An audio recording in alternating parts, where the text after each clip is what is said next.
আপনাদের হাতে 15 মিনিট সময় হবে মিস মেঘা, তাহলে আপনারা একটু প্লিজ বসবেন, মানে 15 মিনিটসই হয়ে যাবে, মানে আপনারা প্লিজ আমাদের 50th কাস্টমারটা হয়ে যান, and lunch is complimentary from us, so please.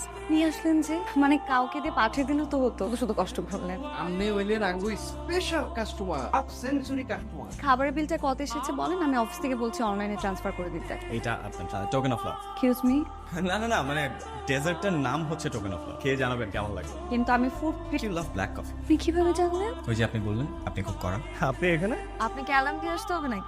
না না, নট রিয়েলি, মানে একটা ফোন করে তো আসতে পারেন। কিন্তু আমি তো আপনার কাছে আপনার কাছে আসলে তো আপনাকে জানিয়ে আসতাম, আর তাছাড়া তো আপনি আমাকে ডিসকাউন্ট কার্ড দিয়ে রেখেছেন, আপনাকে জানিয়ে আসলে কি হতো? কিছুই হতো না, মানে আমি একটু আগে চলে আসতাম আর কি। এলেন তো, দেখা তো হয়েই গেল। তাছাড়া এসে লাভও হতো না, কারণ আমি এখানে এসেছি একটু একা থাকার জন্য। কেন, আপনার কি আছে মন খারাপ? আসলে মেয়েদেরকে না, মেয়েদের মন খারাপ কিনা সেটা জিজ্ঞেস করে কোনো লাভ নেই। মেয়েদের মন হচ্ছে আকাশের মতো, কখনো খারাপ কখনো ভালো, আর বিনা কারণে মেয়েদের মন বেশিরভাগ সময় খারাপ থাকে। তো এতদিন পরে আসলেন যে? অসুস্থ ছিলাম, রিপোর্ট উঠিয়ে নিয়ে আসলাম, আজকে ডক্টর দেখাবো সন্ধ্যার দিকে অ্যাপয়েন্টমেন্ট। দেখি আমি দেখি। আপনি কি বলেন, আপনি ডক্টর নাকি? ডাক্তার না হলেও আমার বাবার ফার্মেসি ছিল, ওষুধপত্রের নাম থেকে শুরু করে সব অসুখের ব্যাপারেই জানা আছে। তো সবকিছুই ঠিক আছে, কিন্তু ব্লাডে একটু হিমোগ্লোবিনটা কম, সেটা আমি না দেই, রেফার ডক্টরের কাছে যা, উনি দিক। কেন আপনি দিয়ে দেন, টাকাটা বেঁচে যাবে, ডাক্তার ফি তো বেঁচেই যাবে, তাতে গাড়ি ভাড়াও বেঁচে যাবে। কাজ করবেন না, এখন থেকে আপনার কোনো অসুখ হলে আপনি আমাকে ফোন দিবেন, ওষুধ দিন। তারপর আপনার ওষুধ খেয়ে যদি ও মারা যায় তখন কি করবেন? আমি মার্ডার কেসে ফেসে যাবো। কিরে প্রেমে ফুরসত নেই না সেরকম কিছু না। এভাবে টিস্যুতে সেট দিছো লাইজারের সামনে ফেলে তো সিমি ফানা ফানা করে ফেলে এতির অবস্থা দেখছো লাইজারের লগে করে লই আইছে রেস্টুরেন্টের মধ্যে ওলা আবার হেতি ছবি আঁকতেছে চুলের মধ্যে আঙ্গুল দিয়ে জল কেলি করতেছে ওলা দেখিতে তুই জলি ফুরি অঙ্গারে যেতে এত কথা বলো কেন তুমি? কেমন হয়েছে ছবিটা?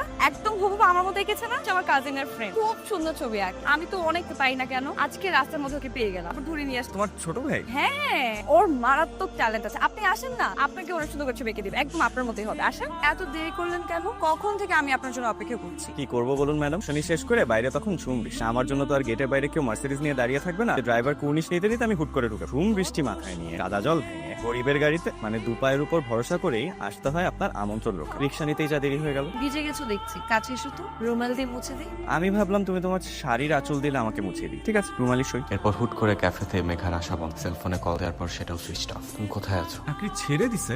আরে ও তো এক সপ্তাহ ধরে অফিসেই আসছে না, ছুটি নিয়েছিল, হুট করে একদিন ইমেইলে রিজাইন লেটার পাঠিয়ে দিল। আই বুঝলাম এই বেনে বেনে ঘুমেতে উড়ি চিনতে পারছেন? আরে ভাই চিনবো না কেন গত মাসেই তো আপনার রেস্টুরেন্টে গেলাম চিনতে যখন পারছেনই, তাহলে একটা কাজ করেন, আমার একটু মেঘার অ্যাড্রেসটা দেন। ভাইয়া অমনি আপনি সেদিন যার সাথে আমার রেস্টুরেন্টে আসলেন। ও আচ্ছা আচ্ছা আচ্ছা কিন্তু ওর অ্যাড্রেস তো আমার জানোই কি বলেন, মেঘা আপনার কাজিন না? না না মেঘা আমার কাজিন হবে কেন ওই মাঝে মাঝে ছবিরাটে যেতেন ওর যে ফ্রেন্ড তার ফ্রেন্ডের ফ্রেন্ড আমি भैया আমরা তো এলাম ওই যে ফ্রেন্ডের রেলগাড়ি লাগাই দিছি তুই জানেন না হুদা হুদিয়া তোর দিকে লাগ মেঘা ম্যাডাম আছে? ওদের মেঘা ম্যাডাম।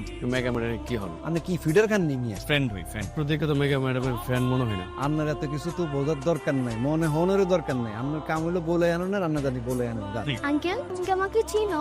আমি তো তোমাকে চিনি না, তাহলে আমাকে খুঁজতে এসেছো কেন? আমার নাম মেঘা।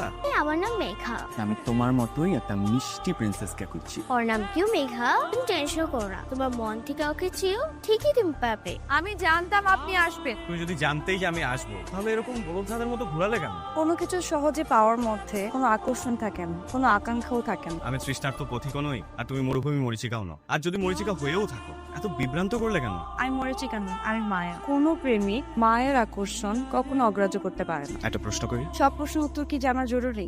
আমি জানি তোমার প্রশ্ন কি, আর তুমিও জানো আমার উত্তর কি। Megha, I love you, will you be mine?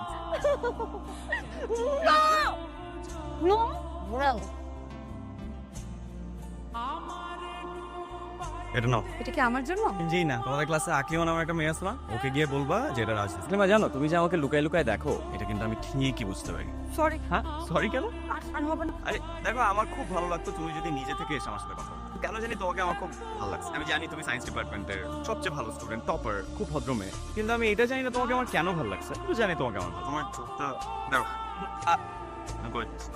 I love you. তুই বাজিতে দিচ্ছ? কি প্রেমের চিঠি? এই রাত বাজিতে দিচ্ছে। তো 2 মাসের ব্যবধানে ফকিন্নি মেয়েটারে প্রেমের ফাঁদে ফেলাইছো। একটা জিনিস মামা তোরে আমার সেলুট। কলেজের এই বৃষ্টি মেয়েটা এখন তোর প্রেমে হাবুডুবু খাইতেছে। আর তোরেও বল পাগল, তোর এই চেহারা নিয়ে তুই রাজের সাথে আসছস প্রেম করতে। এই আয়নায় ধীরে চেহারাটা দেখছ, আর আয়নাও তো তোরে দেখলে লজ্জা পাবে। মাস ভাইয়া তান্দের লগে প্রেম করতে আইছস না? আওয়াজ কর না, মোরা আকলিমা নাম যেমন খেত নিজেও একটা খেত যা করে না। যেই না চেহারা ঢং কিসের এই করে কান্দে। আজকে আমাদের মাঝে হারিয়ে যাওয়া বন্ধু ফিরে এসেছে। গত 8 বছর ধরেও আমরা আমরা যাকে খুঁজে পাইনি সে আর কেউ না, আমাদের বন্ধু আকলিমা। প্রথমে সবাইকে আমি সরি বলে নিচ্ছি, দীর্ঘ 8টা বছর আমি ছিলাম না তোমাদের মাঝে। এই যে ছিলাম না, এর পিছনে কিন্তু তোমাদের কারো কোনো দোষ নেই। আমি কিন্তু বিন্দু মাত্র রাগ করিনি। আমি জানি তোমরা আমাকে কেমন জানো, কার জন্য আমি হারিয়ে গিয়েছিলাম সেটাও হয়তো। দীর্ঘ 8টা বছর অনেক পরিবর্তন করে, এখন তো দেখতেই পাচ্ছ নিজেকে এতটাই পরিবর্তন করেছি যে আমার নামটা পর্যন্ত আমি চেঞ্জ করে ফেলে। আকলিমা থেকে এখন আমি মেঘা। কিন্তু একটা কথা কি তোমরা জানো, সৃষ্টিকর্তা না প্রত্যেকটা মানুষকে সুন্দর নিজ হাত দিয়ে খুব যত্ন নিয়ে বানায়। এই যে আমাদের যে বাচ্চাকে আমরা এত জাজ করি, আমরা ভালো প্রায়োরিটি পাই, যে কয়দিনের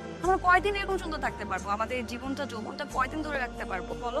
10 বছর, 20 বছর, 30 বছর, তারপর তো আমাদের বৃদ্ধ হতে হবে, আমাদের মৃত্যুবরণ করতে হবে। তখন আমাদের এত সুন্দর স্কিনটা না ওই মাটির সাথে মিশে যাবে। বেঁচে থাকবে কি জানো? আমাদের ওই চরিত্র, আমাদের মন, আমাদের ব্যবহার। দোস্ত, তুই মনে এত কষ্ট নিয়ে চলে গেছিস, আর একটা দিন যদি তুই থাকছিস তাহলে তুই কখনোই চলে যেতি না। রাজ তোকে সত্যি সত্যি অনেক ভালোবাসে। তুই যাবার পরে তুই আমার মাল্লিকান বাজি লাগোস নাই? আমি 2 সপ্তাহ পরে ওরে দেখে বলছি না আমি ওরে কোনোভাবে কষ্ট দিতে পারবো। তাই বলে তুই একটা বস্তির মায়ের জন্য আমার গায়ে হাত তুলবি? তো আমাকে আকলিমার কাছে নিয়ে যাও প্লিজ, আমি ওর পায়ে ধরে মাপ চাও। দেখো আমি কিন্তু ওকে সত্যি সত্যি ভালোবাসছিলাম, আমার ভালোবাসা কোনো দিক থেকে মিথ্যা ছিল না। অনেক কিছু বলতেছে, অথচ শব্দগুলো ঠিক মতো খুঁজে পাচ্ছি না। হয়তো তোমাকে নিয়ে আমার ভেতরে এত বছর জমে থাকা অনুশোচনা, অপরাধ আর ভালোবাসা একসাথে গুলিয়ে গেছে। সেই কলেজ জীবনের দিনগুলি মনে পড়ে। আমি যে ভুলটা করেছি, যে অন্যায়ভাবে তোমাকে আঘাত করেছিলাম, তবুও নিয়তি আমাদের আবারও মুখোমুখি দাঁড় করিয়েছে। তোমার সাথে ক্যাফেতে প্রথম দেখা হওয়ার দিনে আমি চিনে ফেলেছিলাম তুমি আমার আকলিমা। তুমি না চেনার ভান করাতে আমি দেখতে চেয়েছি আসলে তুমি কি চাচ্ছ, কেনই বা পরিচয় লুকাচ্ছ। তাই যখন তোমার চোখে হাসি দেখেছি, তখন হাসির আড়ালে লুকোনো অভিমানটাও দেখেছি। মেঘা বা আকলিমা যেই হও না কেন, আমি তোমার কাছে ক্ষমা চাই। হয়তো 1000বারও এই শব্দ বললেও সেই আঘাত মুছে যাবে, কিন্তু বিশ্বাস করো, আজকে আমি আর সেই ছেলেটি নই যে তোমাকে অবহেলা করেছে। আজকের আমি শুধু তোমাকেই, তোমার হাতটা ধরে জীবনের পথ একসাথে হেঁটে যেতে চাই।